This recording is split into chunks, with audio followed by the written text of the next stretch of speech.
pihak base camp itu selalu ngewanti-wanti jangan sampai kita terlalu lama dan mendirikan tenda di pos 4. Di berbagai titik di Iya, pokoknya sana ya. Usahakan ya jangan sampai terlalu dekat lah sama pos 4 itu. Soalnya pos 4 itu kalau kata pihak base camp dan cerita-cerita dari yang lain itu emang tempatnya ya bisa dibilang angker. Aku jalan waktu itu di sebelah kanan sekitar berapa ya jaraknya 5 meter itu kayak ada tanah lapang. Itu aku ngelihat sekilas kayak tinggi besar, hitam, matanya merah.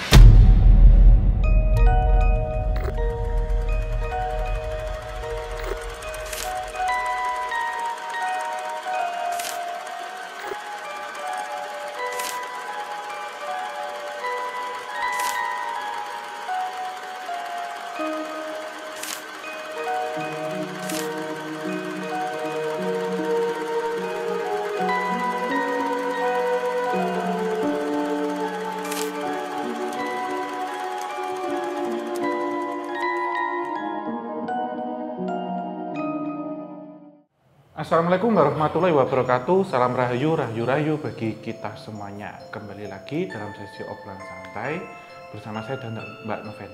Betul sekali, dan nggak seperti beberapa konten lalu ya Om, yang kita cuma berdua. Hari ini kita kembali kedatangan seorang teman ya, Sobat Javanika. Langsung saja perkenalkan, ini adalah Mas Niko. Mas Niko, selamat datang. Selamat datang. Disambut dulu ya Om ya. Oke, Mas Niko nih bisa diceritakan kegiatan sehari-harinya apa? Oh ya, kalau kegiatan sehari-harinya itu saya sebagai juru masak juru masak di salah satu kafe di daerah Bantul, Kasihan. Oke, anak selatan ya Mas. Anak ya? selatan, betul. Gede banget. Nah, terus namaku juga Niko, biasa dipanggil Tarzan sebenarnya. Itu nama pemberian lapangan. Oh, kenapa tuh dikasih nama Tarzan? Jadi waktu pas pendidikan dulu, aku kan anak Mapala Mushroom yang ada di Jogja, itu dikasih nama Tarzan waktu itu, waktu pendidikan. Jadi waktu dulu itu rambutku gondrong kan, jadi benar-benar kayak Tarzan gitu. Suka gandul-gandul. Iya, bisa dibilang kayak gitu. Oke. Nah, hari ini ya Om ya, kita akan ngobrol seputar pengalaman mistis dengan Mas Niko ini. Tapi tentunya bukan pengalaman mistis waktu masak ya, Sobat Javanika. Tapi ternyata selain menjadi juru masak, Mas Niko ini adalah seorang pendaki gunung. Tapi Mas Niko ini bukan pendaki gunung biasa Om. Jadi ini adalah suhu. Ya kan? Jadi apa ya, ibaratnya apa sih, kayak namanya pembimbing kali ya Om ya. Iya kan Mas, bener pembimbing kan. Nah, mungkin kan sebagai orang yang sudah sangat ulung naik gunung nih, pasti kan banyak sekali pengalaman yang sudah didapatkan, entah yang ya pengalaman normal naik gunung ataupun mungkin pengalaman mistis atau metafisikanya, ya kan. Nah, tapi sebelum masuk ke situ nih, kita recap dulu ya Om ya. Kan sebenarnya sudah beberapa kali kita ngobrolin tentang pengalaman para pendaki gunung nih.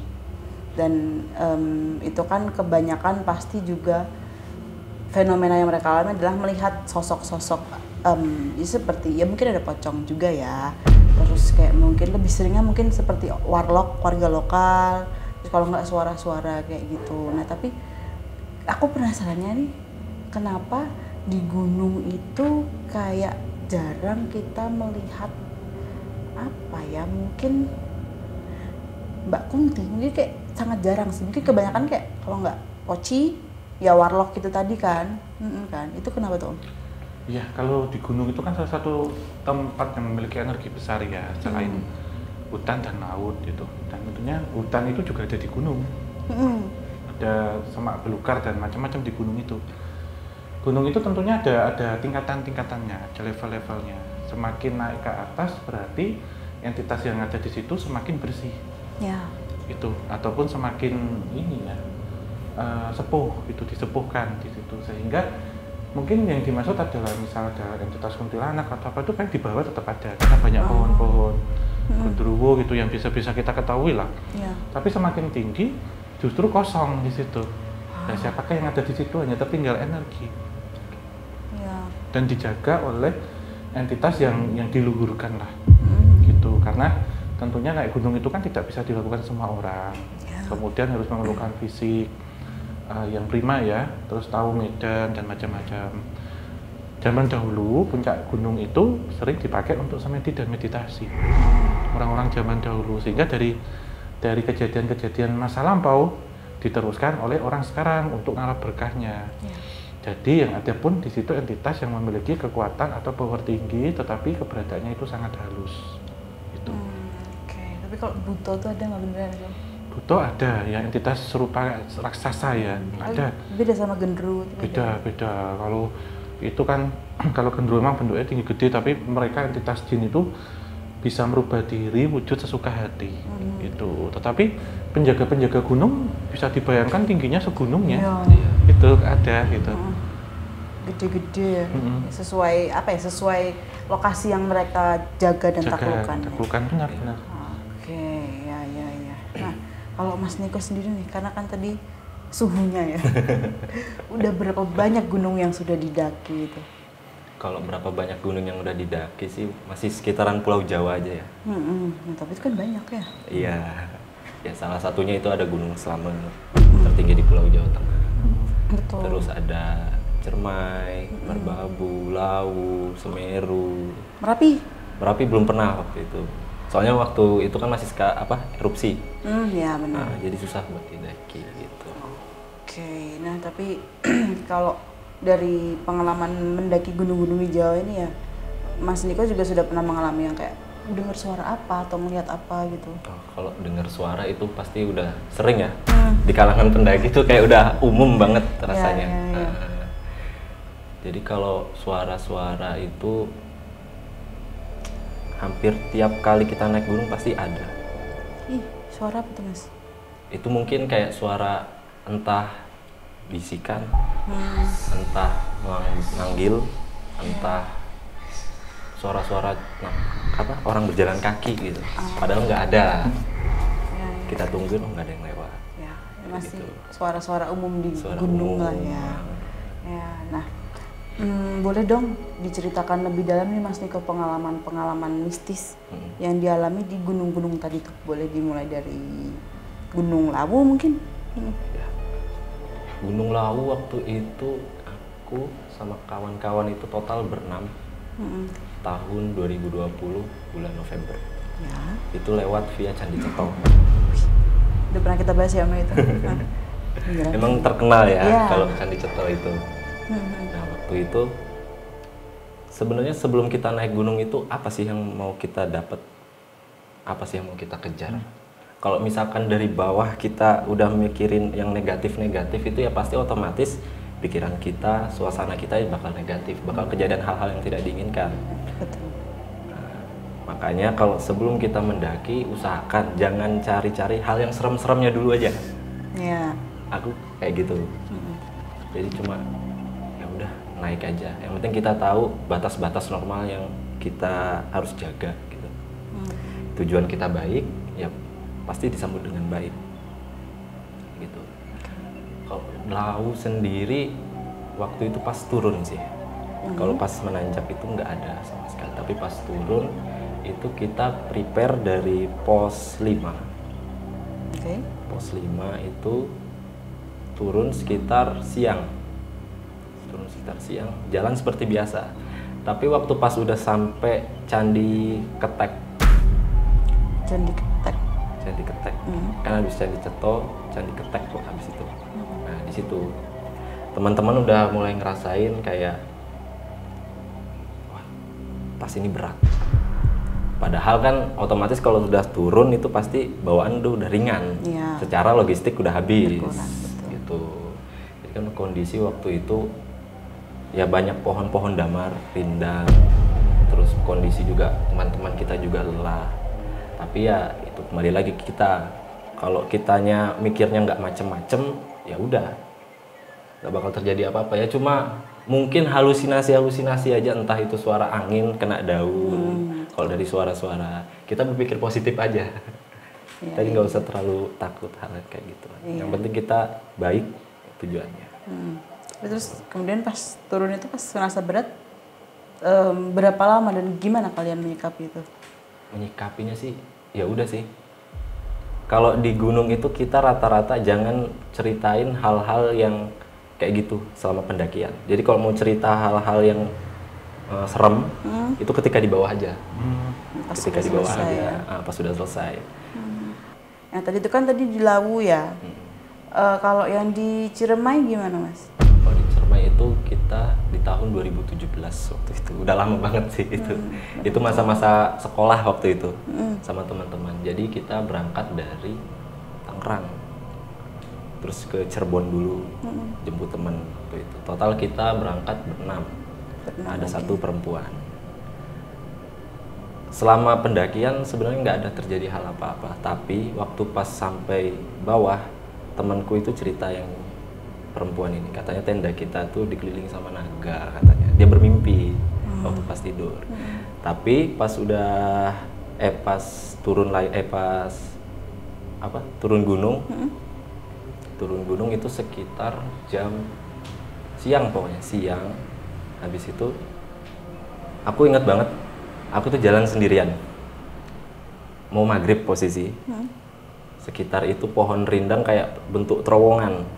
Ya, ini ya. Bentuk terowongan gitu. Aku jalan sendiri itu maghrib sambil bawa sampah posisinya, sambil bawa sampah. Terus sepi, nggak ada pendaki yang naik. Ya. Kita turun kan ada biasanya ada pendaki yang naik gitu. Nah, habis itu aku jalan sendirian. Ini batas aku sama temanku ini jauh, jadi aku jaraknya jauh, jadi nggak kelihatan. Ada yang manggil dari belakang. 3 kali nama aku dipanggil. Suara perempuan. Niko, teriak dari belakang. Aku berhenti. Terus aku nengok ke belakang. Aku sautin. Apa? Gak ada sautan balik. Jalan lagi. Dipanggil lagi namaku. Niko. Berhenti aku. Teriak lagi. Apa? Aku udah mikirnya, wah apa ini? Gitu kan. Tapi kita harus usahain fokus saja. Ya. Jangan ngeblank. Yang ketiga kalinya dipanggil, aku bodo amat. Tetap jalan aja. Habis itu tetap jalan aja. Nah, pas sudah sampai base camp, barulah aku bercerita sama teman-teman. Tadi ada yang dengar nama aku dipanggil nggak dari belakang? Ada yang manggil nggak, ngerasa manggil nggak? Nggak ada kan, lu yang paling belakang. Iya juga ya. Baru pas di base camp baru teringat bahwa aku yang di paling belakang. Aku yang paling belakang. Posisi itu mau maghrib sendirian bawa sampah. Waktu itu. Ya, tapi itu teriak Mas, bukan? Teriak. Kayak ya mungkin jaraknya entah 10 atau 20 meter lah. Dari belakang. Jauh sih. Tapi bisa ya Om, maksudnya kan biasanya nih kalau kejadian kayak itu kan kayak ya dipanggil tapi kayak berbisik aja, atau mungkin kayak Mas gitu loh, maksudnya nggak yang teriak, yang teriak gitu kan. Nah ini apakah sosok ini mungkin sebenarnya ingin sekalian menyerupakan sebagai manusia atau gimana Om? Iya, terkadang ingin eksistensi sebagai manusia itu bisa. Atau misal di gunung itu juga kadang lewati ini pasar gaib Mas ya. Oh iya, itu pasti ada. Atau di sini mungkin menawarkan kayak kita lewat di jalan depan toko ada kaki 5 menawarkan, itu juga bisa. Asumsi yang pertama. Asumsi yang kedua bisa ini manggil sekedar menyapa atau memperingatkan, atau misal ada sesuatu hal itu ingin dikasih tahu. Ya. Gitu. Tetapi memang karena ini tempat yang sunyi ya, dan kebanyakan di gunung juga nggak akan banyak ditemui pemukiman penduduk, sehingga interaksi yang datang ke situ hanya sementara seperti hanya pencari rumput, pendaki, ataupun ingin penelitian di situ. Jadi entitas-entitas di situ juga memiliki satu energi yang dia suara ataupun wujud itu bisa bulat atau solid di situ. Itu karena minimnya tekanan gitu. Kalau di tempat kita ini kan karena padatnya tekanan, jadi mereka terbatas untuk interaksi seperti itu. Itu bahkan bisa menyerupakan orang secara solid dan interaksi langsung. Misalkan jadi pencari rumput, misal jadi petani, atau seolah-olah menyamar jadi pendaki yang lain, itu sangat mungkin sekali. Makanya itu juga berpengaruh ke suara mereka juga ya. Iya. Bisa lebih apa ya? Kencang bulat Iya, juga. iya. Oke. Tapi kan tadi sempet sih Mas Niko nih nyaut 2 kali ya Mas ya? Iya. Itu sebenarnya berbahaya nggak sih Om kalau di gunung dipanggil terus nyaut gitu? Enggak sih, tergantung ya, tergantung. Misalkan di situ mungkin kita maaf kata nih, misal kita buang sampah, kita buang air kecil sembarangan atau apa, mungkin disaut akan ada sesuatu karena kita dicariin, dipanggil. Tapi kalau sekadar interaksi nggak apa-apa menurut saya. Selama kita lempeng-lempeng aja, insya Allah aman gitu. Ya ibaratnya ini disapa terus nyapa balik aja Iya, gitu ya. iya, kayak diundang gitu. Tapi yang ikuti tetap hati kalau kita fokus ke depan, lempeng, nggak usah kewak kanan kiri tangan kanan, ya udah lurus saja gitu. Ya, Apalagi di posisi paling belakang kan gitu. Ya mungkin tadi entitas itu juga ingin mengingatkan karena sudah mau maghrib itu kali ya. Iya, itu juga bisa. Hati-hati. Atau akan ada badai, suhu yang dingin, itu ya sangat bisa. Nggak usah naik dulu atau pulang atau berteduh di sini dulu tuh bisa gitu. Oke, nah ini yang satunya lagi di Gunung Slamet ya Mas, itu yang tertinggi di... Kalau Slamet itu tertinggi kedua, pertama Semeru. Ya, sebenarnya kalau kita melihat posisi gunung sendiri itu kan membentuk satu sumbu imajiner ya. Kita di tanah Jawa lah kita sebutnya, bahkan ini sampai ke Rinjani itu pun sama. Kalau dilihat dari atas tuh bisa lurus gitu. Kita mulai dari Gede Pangrango, kemudian Slamet, Sumbing Sindoro, Merapi Merbabu, Lawu, Wilis, Arjuna, Bromo, semuanya ini ke sini sampai Semeru, Argopuro, Raung, Gunung Agung sampai dengan Rinjani itu lurus ya Mas ya. Satu garis gitu. Ya mungkin isinya mungkin saling main juga ya. Iya.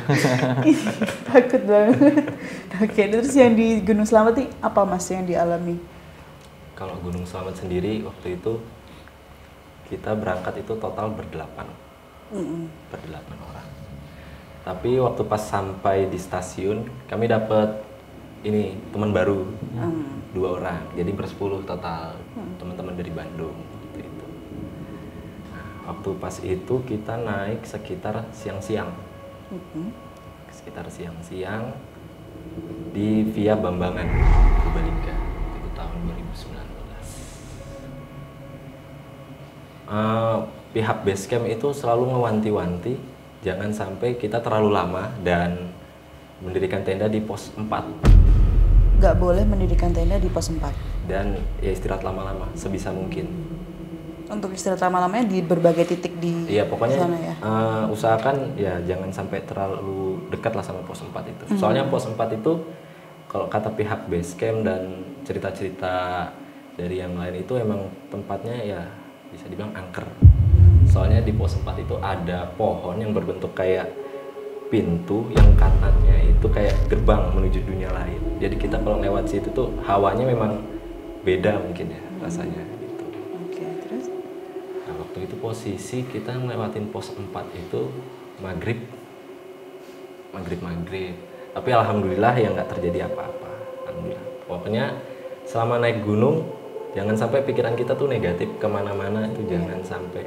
Kalau misalkan kita pikirannya negatif ya udah negatif juga kejadiannya gitu. Tapi waktu pas turun, intinya pas turun Cika Cipta itu turun baru ada kejadian. Selama pendakian naik itu nggak ada sih, aman, alhamdulillah aman. Tapi waktu pas turun itu kan kita bersepuluh, bersepuluh, 5 orang turun duluan waktu itu. Itu sekitar siang-siang. Kita packing siang-siang jam 12-an. Habis itu di pos 3. Nah, 5 orang ini duluan. Karena dia nggak mau ngejar terlalu lama gitu. Maghrib nggak mau dia terlalu lama. Jadi pengen duluan gitu. Menyisakan 5 orang yang dimana di situ ada cewek waktu itu. Di situ ada cewek. Dan posisi lagi mens. Waktu itu. Posisi lagi mens.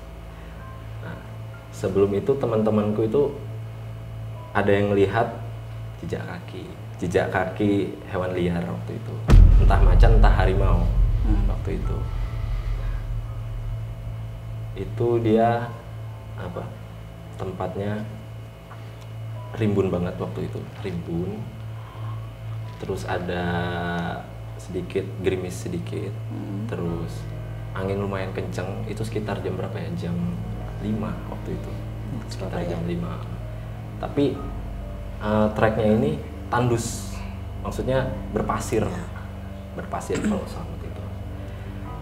Kita jalan, yang 5 orang ini udah duluan lah, udah sampai dia. Kita jalan, posisi aku paling depan, yang belakangku cewek, sisanya teman-temanku yang lain sisanya.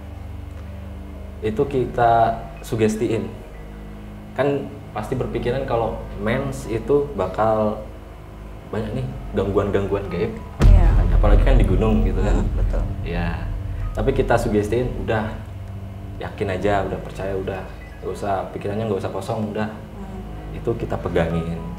Dan cewek itu kan nggak kita kasih center waktu itu, nggak kita kasih, takutnya entah dia nyenter-nyenterin, iseng-iseng ke semak-semak atau apa kan gitu. Jadi yang megang center ya cuma yang cowok-cowoknya aja. Aku jalan waktu itu, jalan di sebelah kanan sekitar berapa ya jaraknya itu, 5 meter itu kayak ada tanah lapang.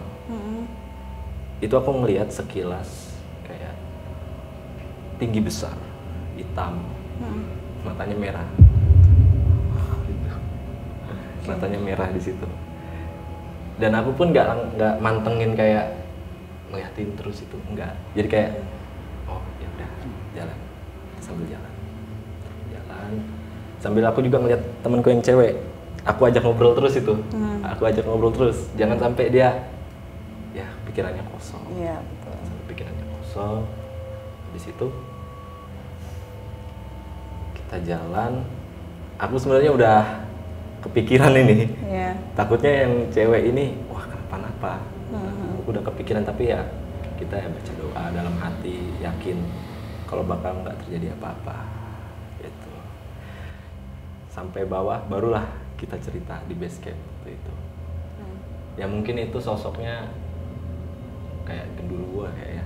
Gendruwo ya Mas ya. Oke, tapi pas di base camp yang pas kalian berbagi cerita itu yang melihat cuman Mas Niko atau mungkin teman-teman yang di belakang sebenarnya juga melihat atau merasakan sesuatu? Yang melihat aku sih. Aku. Oke. Tapi teman yang perempuan ini aman ya? Aman, alhamdulillah aman. Soalnya kita sugestiin terus tuh temen itu yang cewek.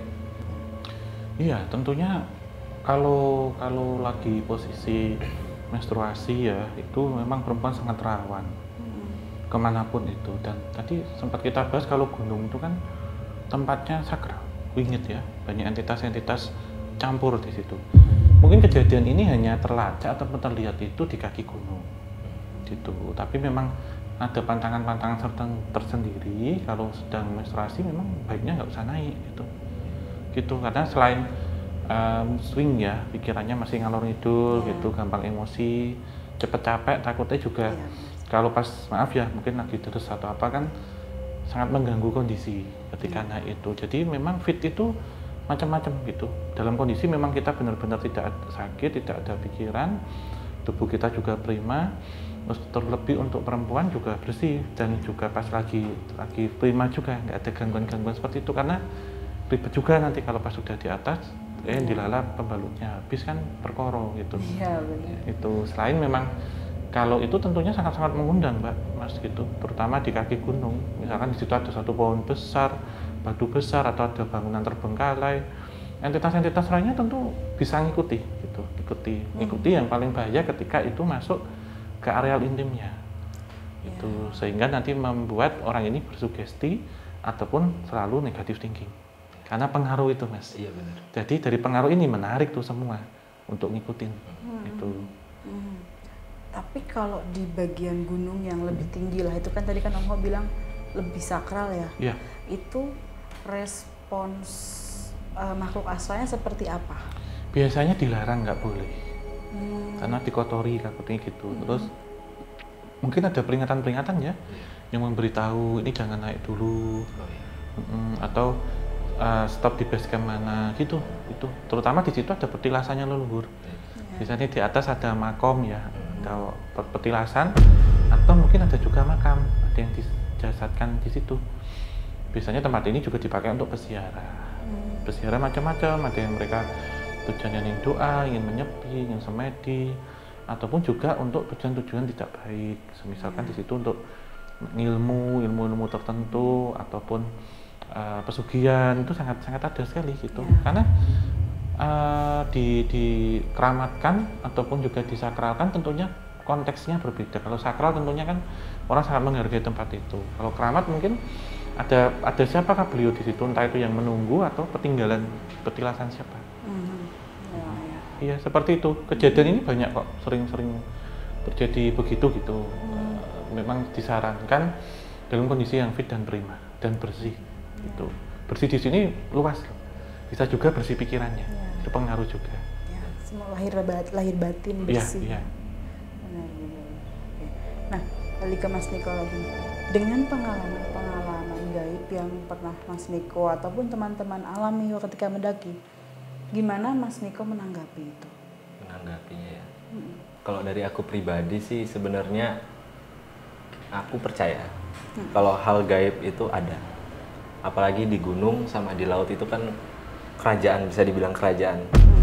Dan di gunung itu bisa hidup berbagai macam makhluk, entah dari yang nyata maupun yang nggak nyata, kayak gitu. Kalau aku pribadi, aku percaya hal-hal gaib dan hal-hal mitos yang ada di gunung. Tapi selagi pikiran kita baik, hati kita baik, tujuan kita baik, insya Allah nggak bakal kejadian. Kalau gitu, aku juga selalu bilang sama teman-temanku kalau misalkan mau naik gunung, ngapain sih lihat yang serem-seremnya dulu. Kadang kan kayak gitu ya Mas ya? Iya, benar. Kadang kayak gitu, lihat yang serem-seremnya aja dulu. Nanti kan bakal pas udah sampai gunung bakal kepikiran, wah lewatin daerah sini, nanti bakal ada entah tempat genderuwo atau tempat kuntilanak di daerah-daerah sini, kayak gitu. Jadi sebisa mungkin kalau mau kemana-mana mendaki gunung ya jangan cari yang serem-seremnya dulu. Kalau aku loh ya, kayak gitu. Ya, karena itu bisa mensugesti juga. Mensugesti diri kita sendiri biar nggak kejadian apa-apa. Ya mending maksudnya kalaupun mau mencari ibaratnya sisi kurang atau mungkin resikonya ya itu lebih ke yang memang resiko secara alam ya, bukan yang ada hantu di mana gitu kan ya. Daripada dari bawah udah kepikiran. Benar. Tapi ngomongin tentang mitos di gunung ya Mas ya. Kan Mas Niko ini juga suhu tadi kan udah bilang suhu pendaki gunung ya Sobat Javanika. Terus kalau yang tentang mitos ya kan tadi tentang mens itu sudah kita bahas tadi. Nah ini kalau terkait yang jumlah pendaki nih, itu tadi kalau Sobat Javanika perhatikan dari 3 gunung yang didaki sama Mas Niko ini, dari awal itu Mas Niko dan rombongannya selalu genap loh ya, 6, 8, terus ketemu orang pun itu bersepuluh. Cuman yang terakhir kan baliknya ya kebagi 2 jadi 5 itu ya. Itu apakah memang cuma kebetulan aja atau memang Mas Niko sendiri menerapkan kepercayaan itu bahwa naik gunung tuh memang nggak boleh ganjil kalau bisa? Kalau naik gunung ganjil itu rasanya gimana ya? Tapi sebelum itu, sebelum naik gunung kan pasti kita punya pengetahuan sebelum naik gunung. Dan aku sama yang lainnya dan aku juga punya materi-materi dari penjelajah alamku ya, sebisa mungkin jangan ganjil ya. Kenapa? Karena ya logikanya ketika terjadi apa-apa itu bisa saling membackup. Benar. Bisa saling membackup. Itu aja, simpelnya gitu aja. Tapi kalau misalkan hal-hal mistisnya ya itu kurang tahu juga sih itu. Belum pernah kejadian hal yang kayak gitu. Kalau misalkan mendaki gunung ganjil. Cuma ya logikanya kalau kita naik genap, jadi buat saling membackup itu enak. Betul. Nah itu kan tadi kalau secara backup-backupannya ya, genap itu lebih baik daripada ganjil. Tapi kalau secara metafisika ada filosofi tersendiri. Filosofi ya. Memang pantangan sekali ya semua sesuatu itu dibikin ganjil ya. Ketika kita di sini rombongan, jadi kalau bisa memang genap. Kenapa kalau ganjil itu? Karena nanti ada yang genepin. Iya, genap itu ibarat kata yang atau hitungan bilangan bulat. Iya. Bilangan bulat bukan dalam matematik ya, tapi ini sudah dibulatin, digenepin. Nah, siapa yang akan genepi kalau ganjil? Entitas yang menyamar atau menyerupai atau dikurangi. Misal naik 7 orang kemudian kok tinggal 6, yang satu kemana gitu, atau naik 7 orang kok kemudian ada 8, yang satu siapa itu. Jadi ini satu filosofi ketika kita akan kemanapun itu membulatkan tekad, jangan sampai tertinggal satu ataupun kurang satu gitu. Ini maknanya luas, tapi entitas-entitas astral ini pun juga ada yang tujuannya baik, ada yang tujuannya negatif ketika mengurangi menambahi. Mengurangi mungkin contohnya begini, misal 7 orang, ada satu yang sakit, ditinggal dulu di bawah, akhirnya naik ber-6. Atau misal 7 orang, kurang satu, cari pemandu, jadi 8 orang. Ketika ini kemudian wis nggak usah, ataupun diabaikan, itu yang genepi yang nggak kelihatan. Yang menyerupakan misalnya, di situ. Tapi ya mending, bener nggak Om kalau aku bilang, mending digenepin daripada dikurangin. Iya, tentunya lebih baik digenapin ya. Digenapin ini bisa ketemu dengan siapa, ataupun ditambah pemandu atau porter, itu pun juga menggenapi gitu. Ya paling nggak seumpama pun yang menggenapi adalah makhluk astral tuh, ya paling interaksinya kayak yaudah ditemenin aja, mungkin pas sadar sampai di base camp kayak tadi siapa ya yang satu kan, daripada lo temanku satu mana ya kan. Takut banget. Nah, tapi kalau Mas Niko sendiri sebenarnya pernah nggak secara ya mungkin sengaja atau tidak sengaja mendaki dengan jumlah ganjil? Kalau jumlah ganjil pernah. Ada sesuatu yang terjadi nggak? Nggak ada. Waktu itu naik gunung di Sumbing.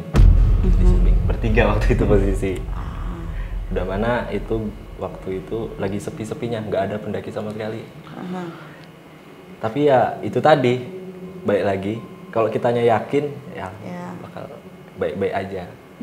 Tapi ya alhamdulillah nggak kejadian apa-apa di situ, walaupun cuma bertiga, dan itu pun dari pihak base camp yang nggak ada omongan apa-apa juga sih.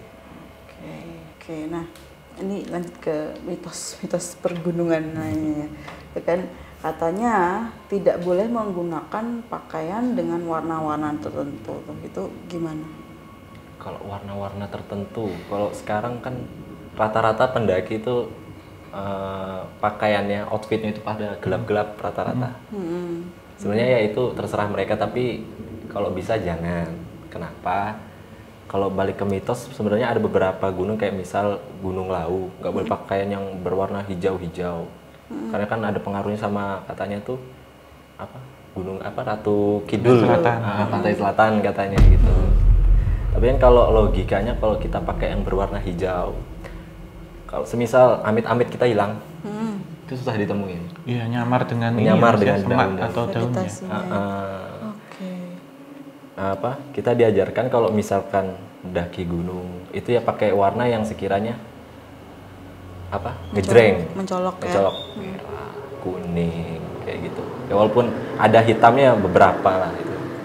Jadi kalau semisal ada kejadian apa-apa, ada entah kecelakaan atau hilang, itu mudah ditemukan, itu aja. Iya betul sih, biar tidak menyatu dengan warna-warna lokasi itu. Iya. Nah ini yang paling sering kita dengar, tapi juga untuk apa ya, misalnya kebenarannya masih simpang siur mungkin ya, itu yang nggak boleh kencing sembarangan. Itu kalau dari Mas Niko dan rombongannya, mungkin apakah pernah mengalami sebuah kejadian mistis karena terhitung kencing sembarangan atau tanpa minta izin gitu? Kalau kencing sembarangan dan buang air besar sembarangan itu kan udah umum lah di kalangan pendaki. Tapi rata-rata ada pendaki yang nakal, yang kencing atau buang air besar sembarangan itu di jalur. Nah itu nggak boleh. Itu parah kalau itu. Jadi kalau misalkan pengalaman yang ku alamin itu, alhamdulillah enggak. Yang penting kita cari lokasi yang tepat. Pertama itu untuk ya kencing dan buang air itu, cari lokasi yang tepat dan sebisa mungkin permisi. Kita nggak tahu tempat yang kita buang itu, maksudnya buat kencing dan buang air besar itu apa. Entah di situ ada makhluk gaibnya kah, atau tempat yang dulunya itu apa, kayak gitu. Yang penting kita permisi, itu aja. Dan sebisa mungkin kalau misalkan buang air ya cari posisi yang jauh, maksudnya melipir, jangan yang dekat sama pemukiman, maksudnya sekitar kita gitu. Dan bakal mengganggu kan sama yang lainnya. Apalagi di jalur kan. Apalagi di jalur itu. Ngawur banget sih. Kadang ada pendaki-pendaki nakal tuh yang di jalur itu ditutupi tisu. Ih, udah nyampah. Itu double sampah nggak sih Mas? Nah, sampah perut, sampah tisu kan. Itu ada. Pendaki-pendaki nakal itu ada. Ngawur sih itu. Tapi ini aku penasaran Om terkait konteks kencing sembarangan ya. Karena di alam kan ya kita nggak bisa bilang itu sembarangan juga ya. Tapi terlepas dari apa yang tadi sempat Mas Niko omongin juga, kalau mungkin di tempat itu ada entitas apa itu pun seperti yang pernah Om Ho bilang juga. Tapi kalau mengingat apa ya dari zaman-zaman dulu pun itu kan kadang orang juga bisa kencing di mana aja, bahkan ketika yang jalan belum dibangun, kamar mandi belum dibangun juga orang akan melewati hutan dan akan kencing di sana, dan bahkan sebelum zaman prasejarah, masih zaman prasejarah mungkin ya, ada juga kan seperti itu. Nah, apa yang membedakan kenapa untuk sekarang tuh kayak memang sangat diperlukan untuk minta izin, apalagi waktu di gunung gitu atau di tempat-tempat yang jarang dijamah manusia, itu apa yang membedakan? Iya, tentunya begini, di gunung, di hutan ataupun tempat apapun pasti sebenarnya tersedia tempat untuk buang air kecil ataupun air besar. Tetapi di sini kita juga harus bijak. Ini kita mau kemana dulu buangnya? Di jalan tentunya nggak boleh, karena mengganggu kenyamanan dan juga kebersihan untuk orang lain yang lintas lewat situ gitu. Betul. Yang kedua, kita tahu ini misal di situ ada batu ataupun ada situs petilasan yang jelas-jelas situs ya nggak boleh. Itu kasarannya, kalaupun kita ingin buang, itu berarti kita paham lokasinya itu seperti apa, dan uluk salam atau mengucap salam dan minta izin itu dalam hati pun nggak apa-apa. Misalkan kita di situ ada tempat yang tersembunyi ya, aman ya, semak-semak, itu nggak apa-apa di situ, karena yang kita buang ini kan tentunya material alam juga. Bukan berarti kalau kita membuang di situ yang contohnya styrofoam ataupun kaleng ataupun di sini sampah plastik, bahkan puntung rokok itu nggak boleh, karena itu suka susah diurai gitu, jangan itu. Tapi kalau itu sampah organik, kita sebutnya sampah organik, itu dimanapun nggak apa-apa, asal tahu tempat itu nggak boleh untuk disampahi atau dikotori, aman gitu. Termasuk saya ya ataupun teman-teman, kalau misal kita syuting pas nggak ketemu, izin aja misalkan di bawah pohon tuh nggak apa-apa. Tapi ya bukan pohon yang gede gitu ya, nggak. Maksudnya cuman ada satu pohon misalkan atau semak pisang atau belukar, itu nggak apa-apa. Yang penting juga tersembunyi. Jadi ketika kita melakukan itu nggak dilihat orang. Iya, betul. Iya, tapi berarti lebih ini ya, maksudnya untuk cari aman banget lah ya. Iya, untuk menjaga kebersihan. Ketika mau buang air besar atau buang air kecil di gunung, itu lebih baik nyari yang semak-semak rerumputan lah daripada yang di pohon-pohon kali ya.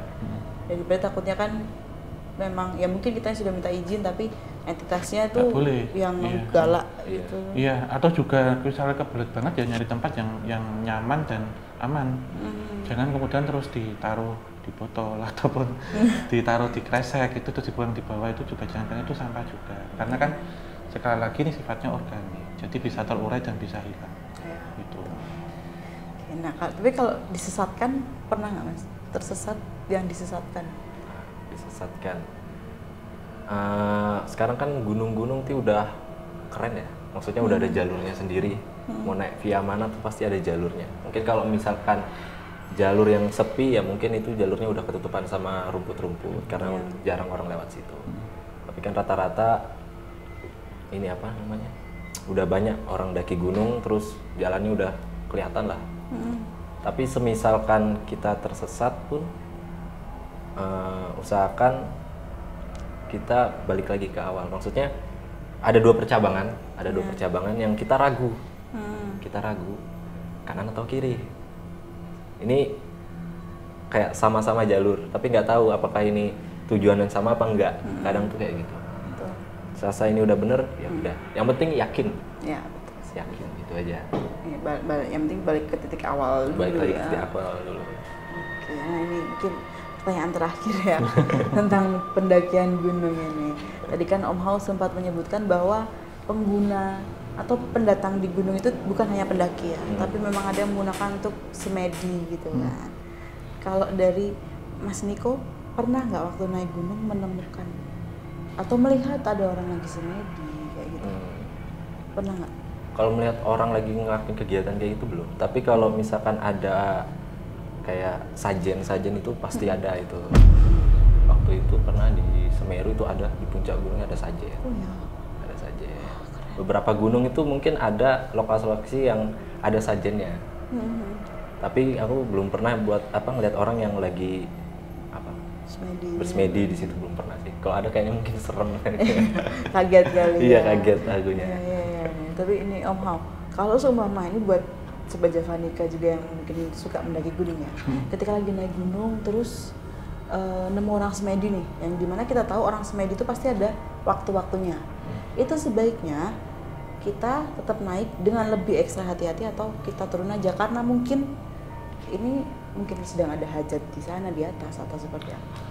Iya, kalau ada prosesi ya seperti Labuan itu tentunya kita sudah mendapatkan informasi dari pengelola. Misal Labuan Merapi, Labuan Lawu itu ada hajat besar ya, ada hajat dalam yang ini dilakukan oleh keraton misalkan.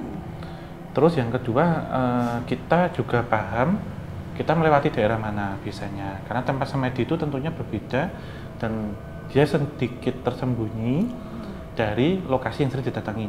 Gitu. Ketiga, kalaupun kita menemukan, kemudian di situ ada bekas-bekasnya, semisal ada dupa, ada sesaji, ada kembang-kembangan gitu ya. Kita nggak boleh ngapa-ngapain itu, sudah itu kepercayaan orang. Gitu nggak boleh kemudian kita tendanin, kita geser, kita bersihin, jangan. Itu memang tujuan orang masing-masing beda-beda. Entah itu positif, entah itu negatif. Jadi kita nggak usah ikut-ikut. Maka sarannya kalau itu negatif, justru yang megang itu malah jadi tumbal gimana nanti. Iya benar kan kita mengacaukan ritual orang. Tahu ya sudah lewat gitu aja. Berikutnya kalau di situ kemudian ada orang yang sedang melakukan, ada baiknya kita cepat-cepat meninggalkan karena kita memberikan waktu dan kesempatan untuk orang ini untuk melakukan ritual ataupun semedi dengan tujuan yang kita nggak tahu juga. Jangan sampai kita ganggu malah orangnya marah, kita jadi tumbal sama juga. Iya sama aja. Waduh, gitu. serem juga ya. Itu sih termasuk kita juga harus menjaga sikap dan perilaku, termasuk ngomong juga harus hati-hati seperlunya dan juga nggak boleh ngumpat, nggak boleh mengeluh ya Mas ya. Kalau ini nggak sampai beneran nanti lama. Gitu. Masuk sugesti juga kan itu. Yang penting ngomongnya yang baik-baik aja. Kemudian kita juga harus jaga diri, tidak boleh tadi membuang sampah, mengambil apa yang ada di situ, membunuh itu. Kan ada ini ya Mas ya, ada slogannya ya. Tidak boleh membunuh kecuali waktu. Tidak boleh meninggalkan sesuatu kecuali kenangan ya. Jejak ya. Kenangan. Aduh. Terus yang satu tidak boleh mengambil kecuali gambar, foto. Jangan membunuh kecuali waktu. Udah tadi kan. Tidak boleh meninggalkan kecuali jejak. Jangan mengambil apapun kecuali foto. Gambar jangan membunuh apapun kecuali waktu. Waktu itu jika itu negatif dibunuh nggak apa-apa. Aduh. Biar tidak membekas, meninggalkan jejak di pikiran kita. Benar, quote of the year lagi nih ya Sobat Javanika. Tapi tetaplah kita boleh melanjutkan lah ya Om. Iya. Yang penting tetap waspada juga. Waspada, ya tentunya kita juga ngikuti saran dan masukan ya. Mungkin dari lembaga atau instansi yang terkait, misalkan dengan BKSDA, dengan vulkanologi itu kita juga harus tahu gitu. Gunung ini gunung mati ataupun aktif. Kemudian dengan warga juga kita koordinasi gitu. Walaupun kita sudah sering ataupun apa, tapi juga kita harus tahu ini medannya seperti apa karena nggak bisa diprediksi. Betul sekali. Prepare-nya harus jiwa raga ya, fisikal dan mental, ya juga finansial. Dan bisa beli mie instan kan. Oke, kayaknya obrolan kita bersama Mas Niko hari ini sudah cukup dulu ya Om ya.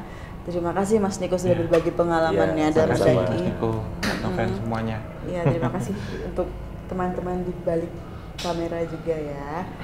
Oke, dan Sobat Javanika, ini menurutku adalah cerita gunung yang agak berbeda karena kita juga dapat ilmu nih dari Mas Niko sang pendaki ulung. Itu dia. Oke Om Hao, mungkin ada pesan dan penutup sekalian? Iya, terima kasih untuk Sobat Javanika yang sudah menyaksikan dari awal hingga akhir. Boleh meninggalkan di sini dan meninggalkan di kolom komentar kritik, saran dan masukan. Atau mungkin teman-teman yang ingin berbagi cerita di sini. Betul sekali. Gitu. Yang mungkin tinggal di sekitaran kota Jogja, entah itu di Magelang atau di Solo, silakan. Misalkan kita mau berbagi cerita di sini, nanti bisa DM di akun Instagram Kisah Tanah Jawa atau kirim email. Iya. Itu. Kemudian jangan lupa untuk like, share sebanyak mungkin jika kalian suka, serta subscribe dan nyalakan lonceng agar memperoleh pemberitahuan setiap kita upload tayang setiap malam Jumat dan malam Minggu tentunya. Betul sekali. Oke, kita tutup. Akhir kata, wabillahi taufik wal hidayah. Wassalamualaikum warahmatullahi wabarakatuh. Mugi tansah pinaringan rahayu, sagung dumadi.